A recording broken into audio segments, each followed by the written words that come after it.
ಇನ್ನು ಶಾಮನೂರು ಕುಟುಂಬದ ಮೂರನೇ ಕುಡಿ ರಾಜಕೀಯಕ್ಕೆ ಎಂಟ್ರಿಯನ್ನ ನೀಡಿದ ಸಮರ್ಥ್ಗೆ ದಾವಣಗೆರೆ ಟಿಕೆಟ್ ಸಿಕ್ಕಿರುವಂಥದ್ದು ಎಸ್ಎಸ್ಎಂ ನಿಟ್ಟುಸಿರು ಬಿಟ್ಟಿದ್ದಾರೆ. ಈಗಾಗಲೇ ಶಾಮನೂರು ಕುಟುಂಬದ ಕೈ ಹಿಡಿದ ಡಿಸಿಎಂ ಡಿಕೆ ಅನ್ನುವಂತಹ ಪ್ರಶ್ನೆಗಳು ಸಹ ಇಲ್ಲಿ ಮೂಡುತ್ತೆ. ಸಮರ್ಥ್ಗೆ ದಾವಣಗೆರೆ ಟಿಕೆಟ್, ಎಸ್ಎಸ್ಎಂ ನಿಟ್ಟುಸಿರು. ಇನ್ನು ಸಮರ್ಥ್ಗೆ ದಾವಣಗೆರೆ ಟಿಕೆಟ್ ಈಗಾಗಲೇ ಸಿಕ್ಕಿರುವಂಥದ್ದು. ಶಾಮನೂರು ಕುಟುಂಬದ ಮೂರನೇ ಕುಡಿ ಈಗ ರಾಜಕೀಯಕ್ಕೆ ಎಂಟ್ರಿ ನೀಡಿದೆ. ಸಮರ್ಥ್ ಅವರಿಗೆ ದಾವಣಗೆರೆ ಟಿಕೆಟ್ ಈಗಾಗಲೇ ಲಭಿಸಿರುವಂಥದ್ದು. ಶಾಮನೂರು ಕುಟುಂಬವನ್ನ ಕೈ ಹಿಡಿದರ ಡಿಸಿಎಂ ಡಿಕೆ ಶಿವಕುಮಾರ್ ಅವರು.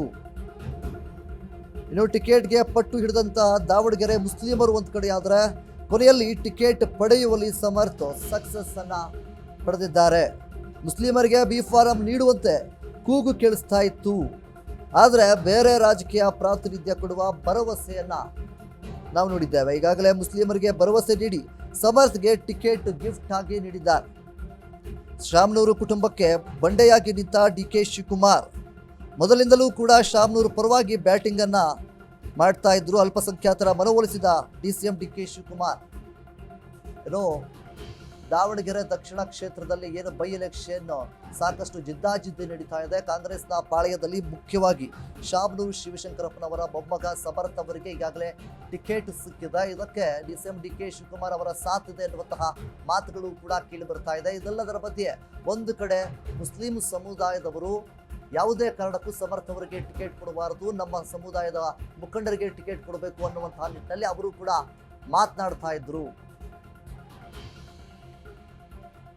ಏನೋ ಎಸ್ಎಂ ಸಮರ್ಥ್ಗೆ ದಾವಣಗೆರೆ ದಕ್ಷಿಣ ಕ್ಷೇತ್ರ ಟಿಕೆಟ್ ಲಭಿಸಿರುವಂಥದ್ದು. ಟಿಕೆಟ್ಗೆ ಪಟ್ಟು ಹಿಡಿದಂತ ದಾವಣಗೆರೆ ಮುಸ್ಲಿಮರು ಕೂಡ ಟಿಕೆಟ್ಗೆ ಪಟ್ಟು ಹಿಡಿದಿದ್ರು. ಕೊನೆಯಲ್ಲಿ ಟಿಕೆಟ್ ಪಡೆಯುವಲ್ಲಿ ಸಮರ್ಥ್ ಸಕ್ಸಸ್ ಆಗಿದ್ದಾರೆ. ಮುಸ್ಲಿಮರಿಗೆ ಬಿ ಫಾರಂ ನೀಡುವಂತೆ ಕೂಗುಗಳು ಕೂಡ ಇಲ್ಲಿ ಕೇಳಿ ಬರ್ತಾ ಇತ್ತು.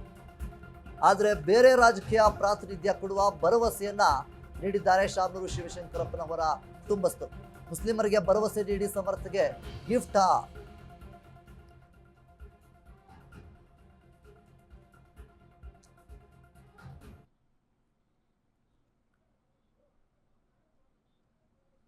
ಇನ್ನು ಇದ್ರ ಬಗ್ಗೆ ನಮ್ಮ ಜೊತೆ ಮಾತನಾಡೋದಕ್ಕೆ ಸಮರ್ಥ್ ಅವರ ಸಹೋದರಿ ಮತ್ತು ದಾವಣಗೆರೆಯ ಯೂತ್ ಕಾಂಗ್ರೆಸ್ ಉಪಾಧ್ಯಕ್ಷರಾದಂತಹ ರಾಜೇಶ್ವರಿ ಅವರು ನಮ್ಮ ಜೊತೆ ಇದ್ದಾರೆ. ಮೇಡಮ್ ನಮಸ್ಕಾರ. ನಮಸ್ತೆ ಮೇಡಮ್, ಈ ಒಂದು ಕುಟುಂಬದಲ್ಲಿ ನಮ್ಮ ಶಾಮನೂರು ಕುಟುಂಬದಲ್ಲಿ ಈಗಾಗಲೇ ಮೂರನೇ ಕುಡಿ ಇದು ರಾಜಕೀಯಕ್ಕೆ ಎಂಟ್ರಿಯನ್ನ ನೀಡಿದ್ದಾರೆ. ಅದರಲ್ಲಿ ಸಮರ್ಥ್ ಅವರು ಈಗ 27 ವರ್ಷದ ಸಮರ್ಥ್ ಅವರಿಗೆ ಟಿಕೆಟ್ ಸಿಕ್ಕಿದೆ. ಎಷ್ಟರ ಮಟ್ಟಿಗೆ ನಿಮಗೆ ಖುಷಿ ಆಗ್ತಾ ಇದೆ? ಹಾಗೆ ಈ ಒಂದು ಬೈ ಎಲೆಕ್ಷನ್ ಅಲ್ಲಿ ಸಮರ್ಥ್ ಅವರು ಗೆಲ್ತಾರಾ? ತುಂಬಾನೇ ಖುಷಿ ಆಗಿದೆ. ಅವ್ರ ತಾಯಿಯವ್ರು MP ಇದ್ದಾರೆ, ಅವ್ರಿಗೂ ಬಹಳ ಖುಷಿ ಆಗಿದೆ. ಮಿನಿಸ್ಟರ್ಗೂ ಖುಷಿ ಆಗಿದೆ. ನಮ್ ಎಲ್ಲಾ ಯುವ ಕಾಂಗ್ರೆಸ್ನವ್ರಿಗೂ ಬಹಳ ಖುಷಿ ಆಗಿದೆ. ಯಾಕಂದ್ರೆ ಅಜ್ಜನವ್ರ ಶಾಮನೂರ್ ಅಪ್ಪಾಜಿ ಅಂತಹ ಗುಣಗಳು, ನಾಯಕತ್ವ ಹೊಂದಿರತಕ್ಕಂತಹ ಸಮರ್ಥ್ ಅವ್ರಿಗೆ ಟಿಕೆಟ್ ಸಿಕ್ಕಿರೋದು ನಮ್ಗೆ ಬಹಳನೇ ಖುಷಿ ಆಗಿದೆ. ಯಾಕಂದ್ರೆ ಯೂತ್ ನಮಗ್ ಬೇಕಿತ್ತು. ನಮ್ಮ ದಾವಣಗೆರೆ ದಕ್ಷಿಣ ಕ್ಷೇತ್ರಕ್ಕೆ ಒಬ್ಬ ಯುವ ನಾಯಕ ಬೇಕಿತ್ತು. ಆ ಎಲ್ಲಾ ಗುಣಗಳು ಹೊಂದಿರೋ ಸಮರ್ಥ್ಗೆ ತುಂಬಾ ಸಮರ್ಥರಿದ್ದಾರೆ. ಅವರು ಸಿಕ್ಕಿರೋದು ಬಹಳ ಖುಷಿ ಆಗಿದೆ. ಮೇಡಮ್, ಇನ್ನೊಂದು ಕಡೆ ಈಗ ಒಬ್ರು ಏನು ಸಮರ್ಥ್ ಅವರು ಒಬ್ಬ ಯೂತ್ ಆಗಿ ಯಾವ ರೀತಿಯ ಅವರ ಒಂದು ವ್ಯಕ್ತಿತ್ವ ನೀವೆಲ್ಲ ತುಂಬಾ ಹತ್ತಿರದಿಂದ ನೋಡಿರ್ತೀರಾ. ರಾಜಕೀಯದಲ್ಲಿ ಅವರು ಫಿಟ್ ಆಗ್ತಾರಾ? ರಾಜಕೀಯದಲ್ಲಿ ಅವರ ಒಲವು ಯಾವ ರೀತಿ ಇದೆ? ಅವ್ರಿಗೆ ಫಿಟ್ ಆಗ್ತಾರ ಅನ್ನೋದು ಪ್ರಶ್ನೆನೇ ಬರಲ್ಲ. ಯಾಕಂದ್ರೆ ಅವ್ರು ಹುಟ್ಟದಾಗಿಂದ ಅವ್ರ ಅಜ್ಜನವ್ರ ಜೊತೆ, ಮಿನಿಸ್ಟರ್ ಜೊತೆ, ಅವ್ರ ತಾಯಿ MP ಮೇಡಮ್ ಜೊತೆ ಎಲ್ಲಾ ಎಲೆಕ್ಷನ್ ಮಾಡ್ಕೋತ ಬಂದಿದ್ದಾರೆ. ಅವ್ರು ಫಿಟ್ ಆಗ್ತಾರ ಅನ್ನೋ ಕ್ವೆಶ್ಚನ್ನೇ ಬರೋದಿಲ್ಲ ನನ್ನ ಪ್ರಕಾರ. ಯಾಕಂದ್ರೆ ಅವರು ನಾವು ಜೊತೆ ಪೂರ್ವಭಾವಿ ಸಭೆಗಳಲ್ಲೂ ನೋಡಿದೇವಿ. ಆಮೇಲೆ ಇವತ್ತಿನವರೆಗೂ ಅವ್ರ ಕಡೆ ನಾವು ದಿನ ಮೀಟಿಂಗ್ ಮಾಡ್ತಾನೆ ಇದ್ದೀವಿ. ಅವರ ವಿಚಾರಗಳನ್ನ ನೀವು ಅವ್ರ ಜೊತೆ ನಿಂತು ಮಾತಾಡಿದ್ರೆ ಗೊತ್ತಾಗ್ತದೆ ಅವ್ರ ನಾಯಕತ್ವ ಹೆಂಗಿದೆ, ಅವ್ರ ಪ್ಲಾನಿಂಗ್ ಹೆಂಗಿದೆ. ನಮ್ಗೆ ಅವರು ಹೆಂಗ್ ಟಾಸ್ಕ್ ಕೊಡ್ತಾ ಇದ್ದಾರೆ. ಆಲ್ರೆಡಿ ಅವರು ಮುಂದೆ ಗೆದ್ಮೇಲೆ ಏನೇನ್ ಮಾಡ್ಬೇಕು, ಯಾವ್ಯಾವ ವೆಬ್ಸೈಟ್ಗೆ ಜನಗಳ ಹತ್ರ ರೀಚ್ ಆಗೋಕ್ಕೆ ಏನೇನ್ ವೆಬ್ಸೈಟ್ ಮಾಡ್ಬೇಕು ಎಲ್ಲ ಪ್ಲಾನಿಂಗ್ ನಡೆದಿದೆ. ಆಲ್ರೆಡಿ ನಾವು ಮಾಡಿ ರೆಡಿ ಇಟ್ಟಿದ್ದೇವೆ. ಇನ್ನೇನ್ ಗೆಲ್ಲೋದು ಒಂದೇ ಬಾಕಿ ಇರೋದು ನಮ್ಗೆ. ಮೇಡಮ್, ಇನ್ನೊಂದು ಕಡೆ ನಾವು ನೋಡೋದಾದರೆ ಈಗ ಶಾಮನೂರು ಶಿವಶಂಕರಪ್ಪನವರು ದಾವಣಗೆರೆ ಅಂತ ಅಂದರೆ ನೆನಪಾಗೋದೇ ಶಾಮನೂರು ಶಿವಶಂಕರಪ್ಪನವರು. ಅವರ ಈಗ ಮೂರನೇ ಕುಡಿ ಸಮರ್ಥ್ ಅವರು ಈಗ ರಾಜಕೀಯಕ್ಕೆ ಏನು ಎಂಟ್ರಿ ಕೊಟ್ಟಿದ್ದಾರೆ, ಈ ಒಂದು ರಾಜಕೀಯವನ್ನು ತುಂಬ ಸುಲಭವಾಗಿ ಅವರು ನಡೆಸ್ಕೊಂಡು ಹೋಗ್ತಾರಾ ಅಥವಾ ರಾಜಕೀಯದಲ್ಲಿ ಏನಾದರೂ ಗೊಂದಲಗಳನ್ನು ಮಾಡ್ಕೊಳ್ತಾರಾ? ಯಾವ ರೀತಿ ಜನರ ಅಭಿಪ್ರಾಯಗಳು ಅಲ್ಲಿ ವ್ಯಕ್ತವಾಗ್ತಾ ಇದೆ? ಹಾಗೆ ಇಲ್ಲಿ ನಾವು ಗಮನಿಸಬೇಕಾಗಿರುವಂಥದ್ದು ಏನಪ್ಪ ಅಂತಂದರೆ ಮುಖ್ಯವಾಗಿ ಏನು ಸಮರ್ಥ್ ಅವರು ಈ ಒಂದು ರಾಜಕೀಯದಲ್ಲಿ ಎಷ್ಟರ ಮಟ್ಟಿಗೆ ಕರೆಕ್ಟಾಗಿ ನಡ್ಕೊಂಡು ಹೋಗ್ತಾರೆ ನಿಮ್ಮ ಪ್ರಕಾರ? ಮೇಡಮ್, ಗೊಂದಲ ಅನ್ನೋ ಪ್ರಶ್ನೆನೇ ಇಲ್ಲ. ನಮ್ಮ ದುರ್ಗಮ್ಮ ದೇವಿ ಆಶೀರ್ವಾದ ಇದೆ, ದಕ್ಷಿಣ ಜನಗಳ ಆಶೀರ್ವಾದ ಇದೆ. ಆಮೇಲೆ ನಮ್ ಎಲ್ಲಾ ಯುವಕರ ಆಶೀರ್ವಾದ ಇದೆ, ಮುಸಲ್ಮಾನ್ ಬಾಂಧವರ ಆಶೀರ್ವಾದ ಇದೆ, ನಮ್ ಎಲ್ಲಾ ಜನಾಂಗಗಳ ವೀರಶೈವ ಮಹಾಸಭಾದಿಂದಾನು ಅವ್ರಿಗೆ ಆಶೀರ್ವಾದ ಇದೆ. ಯಾಕಂದ್ರೆ ಅಪ್ಪಾಜಿ ಅವರು ವೀರಶೈವ ಮಹಾಸಭಾದ ರಾಷ್ಟ್ರೀಯ ಅಧ್ಯಕ್ಷ. ಅವ್ರ ಜನಾಂಗದಂತರೂ ಬಹಳಾನೇ ಆಶೀರ್ವಾದ ಇದೆ. ದಕ್ಷಿಣ ಕ್ಷೇತ್ರದ ಎಲ್ಲಾ ಜನಾಂಗ ಮಠಗಳ ಜನಗಳ ಆಶೀರ್ವಾದ ಅಂತೂ ಬಹಳ ಇದೆ. ಮತ್ತೆ ಗೊಂದಲ ಅನ್ನೋದು ಸೃಷ್ಟಿನೇ ಆಗಲ್ಲ. ಯಾಕಂದ್ರೆ ಅವರು ತುಂಬಾ ಸಮಾಧಾನ ಇರುವ ಯುವ ನಾಯಕರು. ಅವರು ಎಂತ ಸಮರ್ಥ ಮತ್ತು ಅವರ ಕುಟುಂಬದ ಬಗ್ಗೆ ಮಾತನಾಡೋದಕ್ಕೆ ಧನ್ಯವಾದಗಳು ಮೇಡಮ್ ನಿಮ್ಮೆಲ್ಲ ಮಾತುಗಳಿಗೆ. ಇನ್ನು ಶಾಮನೂರು ಕುಟುಂಬದ 3ನೇ ಕುಡಿ ರಾಜಕೀಯಕ್ಕೆ ಎಂಟ್ರಿಯನ್ನು ನೀಡಿದ್ದಾರೆ. ಒಂದು ಕಡೆ ಸಮರ್ಥಗೆ ದಾವಣಗೆರೆ ಟಿಕೆಟ್ ಕೂಡ ಈಗಾಗಲೇ ಲಭಿಸಿರುವಂಥದ್ದು. ಮುಖ್ಯವಾಗಿ ಇಲ್ಲಿ ಡಿ ಕೆ ಶಿವಕುಮಾರ್ ಅವರ ಏನಾದರೂ ಶಾಮನೂರು ಕುಟುಂಬದವರನ್ನು ಕೈ ಹಿಡಿದ್ರು ಅನ್ನುವಂತಹ ಪ್ರಶ್ನೆಗಳು ಸಹ ಇಲ್ಲಿ ಬಿಡ್ತಾ ಇರುವಂಥದ್ದು. ಈಗಾಗಲೇ 2024 ಲೋಕಸಭಾ ಚುನಾವಣೆಯಲ್ಲಿ ತಾಯಿ ಪರವಾಗಿ ಪ್ರಚಾರವನ್ನು ಮಾಡಿದರು ಸಮರ್ಥ ಶಾಮನೂರು ಅವರು. ಈ ಹಿಂದೆ ಕೂಡ 2023 ತಂದೆ ಮತ್ತು ಅಜ್ಜನ ಪರವಾಗಿ ಏನು ಪ್ರಚಾರವನ್ನು ಮಾಡಿದ್ರು. 2024 ಲೋಕಸಭೆ ಚುನಾವಣೆ ವೇಳೆ ತಾಯಿ ಪರವಾಗಿಯೂ ಸಹಿತ ಏನು ಪ್ರಚಾರವನ್ನು ಮಾಡಿದ್ರು. ಜನರ ಮನಸ್ಸನ್ನು ಕೂಡ ಗೆದ್ದಿದ್ರು. ಜನವೋಲಿಕೆ ಮಾಡುವುದರಲ್ಲಿ ಇವರು ಜನರ ವಿಶ್ವಾಸವನ್ನು ಗಳಿಸುವುದರಲ್ಲೂ ಕೂಡ ಯಶಸ್ವಿಯರಾಗಿದ್ದರು ಅನ್ನುವಂತಹ ಮಾತುಗಳು ಕೂಡ ಕೇಳಿಬಂದಿರುವಂಥದ್ದು. ಮುಖ್ಯವಾಗಿ SS ಕೇರ್ ಟ್ರಸ್ಟ್ ಮೂಲಕ ಬಡವರಿಗೂ ಕೂಡ ಉಚಿತ ಡಯಾಲಿಸಿಸ್ ಏನು ಚಿಕಿತ್ಸೆಯನ್ನು ಕೂಡ ಇವರು ನೀಡುವಂಥದ್ದು. ಮುಖ್ಯವಾಗಿ ಇಲ್ಲಿ ನಾವು ಗಮನಿಸಬೇಕಾಗಿರುವಂಥದ್ದು ಏನಪ್ಪ ಅಂತಂದರೆ 27 ವರ್ಷದ ಯುವಕ ಏನೀಗಾಗಲೇ ಟಿಕೆಟ್ ಅವರಿಗೆ ಸಿಕ್ಕಿದೆ ಸಮರ್ಥ ಅವರಿಗೆ. ಮುಖ್ಯವಾಗಿ ಅವರು ಒಂದು ಸಮಾಜ ಸೇವೆಯಲ್ಲಿ ಈಗಾಗಲೇ ತೊಡಗಿಕೊಂಡಿದ್ದಾರೆ. ಹಾಗೆ ಜನರ ಪರಿಸ್ಥಿತಿಗಳನ್ನು ಜನರ ಮನಸ್ಸನ್ನು ಅರ್ಥ ಮಾಡ್ಕೊಳ್ತಾ ಇದ್ದಾರೆ. ಮುಖ್ಯವಾಗಿ ಏನೇನೆಲ್ಲ ಮಾಡಬೇಕು, ರಾಜಕೀಯದಲ್ಲಿ ಯಾವ ರೀತಿ ನಾವು ಬೆಳಿಬೇಕು ಅನ್ನುವಂತಹ ತಂತ್ರಗಾರಿಕೆ ಕೂಡ ಸಮರ್ಥರಲ್ಲಿ ತುಂಬ ಚೆನ್ನಾಗಿದೆ ಅಂತಲೇ ಹೇಳ್ಬೋದು.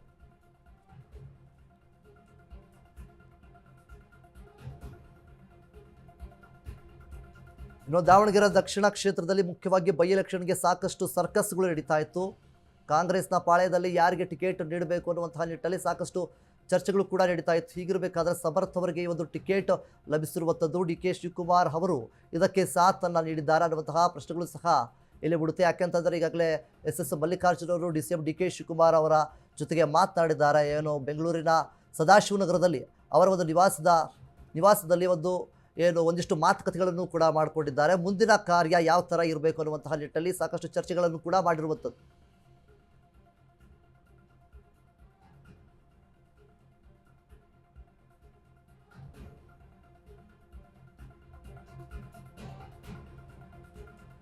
ಇನ್ನು ಸಮರ್ಥ ಶಾಮನೂರು ಅವರ ಕಂಪ್ಲೀಟ್ ಪ್ರೊಫೈಲನ್ನು ನಾವು ನೋಡೋದಾದರೆ ಅವರ ಶಾಲಾ ಶಿಕ್ಷಣ ಕೊಡಕೆನಾಲ್ ಇಂಟರ್ನ್ಯಾಷನಲ್ ಶಾಲೆಯಲ್ಲಿ ಅವರು ವಿದ್ಯಾಭ್ಯಾಸವನ್ನು ಮಾಡ್ತಾರೆ.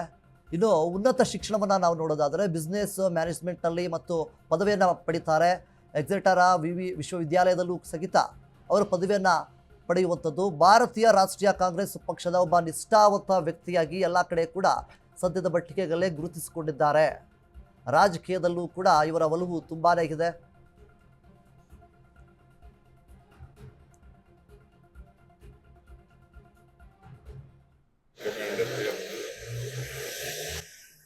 ಬಾಗಲಕೋಟೆಗೆ ಉಮೇಶ್ ಮೇಟಿ ಎರಡನೇ ಮಗ. ಅವ್ರಿಗೆಲ್ಲರೂ ಕೂಡ ಅವರು ಒಮ್ಮತದಿಂದ ನಾವೇನು ಶಿಫಾರಸು ಮಾಡಿದ ಆ ಪ್ರಕಾರ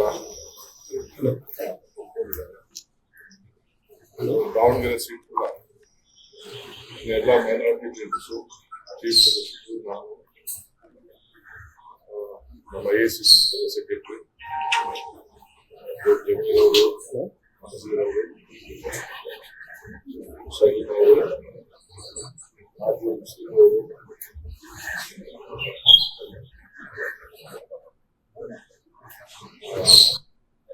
ಆನೀಸರು, ಜಬ್ಬಾರ್ ಅವರು ಕೂಡ ಮಾತಾಡಿ ಒಮ್ಮತದ ತೀರ್ಮಾನಕ್ಕೆ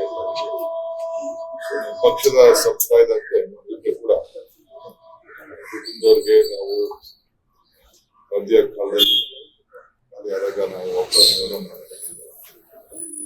ಆ ಪ್ರಕಾರ ನಾವು ತೀರ್ಮಾನವನ್ನು ಶಿಫಾರಸು ಎಲ್ಲರೂ ಕೂಡ ಒಪ್ಪಿಕೊಂಡಿದ್ದಾರೆ.